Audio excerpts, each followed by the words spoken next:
Ce dimanche, le PSG jouait le Stade Rémois. Durant l'échauffement, Neymar a tout simplement subjugué Mbappé. Les attaquants du PSG s'entraînaient à frapper des coups francs sans barrage. Le Brésilien est allé chercher la lucarne, une frappe limpide qui a eu le don de faire réagir son compère en attaque.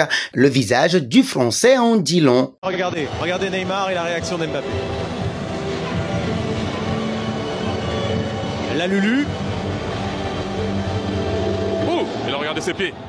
Mais il a les mêmes. Oui, il a les mêmes pieds.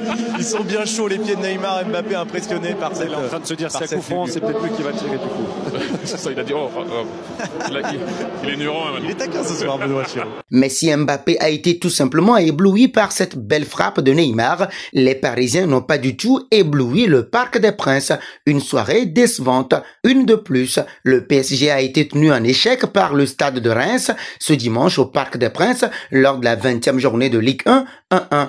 Et comme depuis le début de l'année, le club de la capitale a affiché un visage timoré dans son jardin. Face à une équipe solide et entreprenante, les Parisiens organisés en 4-4-2 ont longtemps cru assurer l'essentiel grâce à un but de Neymar au retour des vestiaires. Avec pas mal de réussite, le numéro 10 brésilien a hérité du ballon dans la surface avant de tromper Yehvan Diouf en réalisant une feinte de frappe plein de sang-froid, 51e, son 17e but en 25 apparitions sous le maillot rouge et bleu cette saison, toute compétition confondue. Mais les visiteurs n'ont rien lâché et sont parvenus à arracher l'égalisation à la dernière seconde. Après une tête en retrait mal dosée du jeune Warren Zahir Emery, Folarin Balogun a crocheté Gianluigi Donnarumma avant de faire trembler les filets 90e plus 6.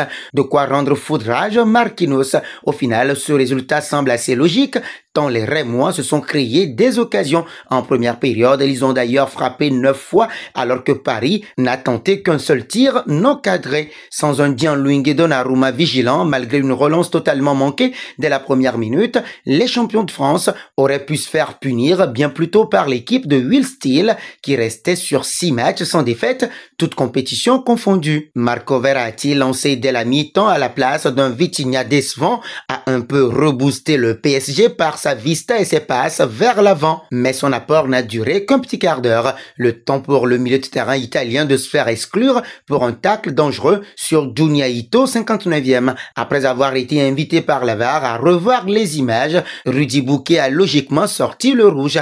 Au terme de cette nouvelle soirée poussive, le PSG conserve la tête de la Ligue 1, mais manque une occasion en or de creuser l'écart sur ses principaux rivaux. Lens est toujours à 3 points derrière, l'OM à 5 points en embuscade.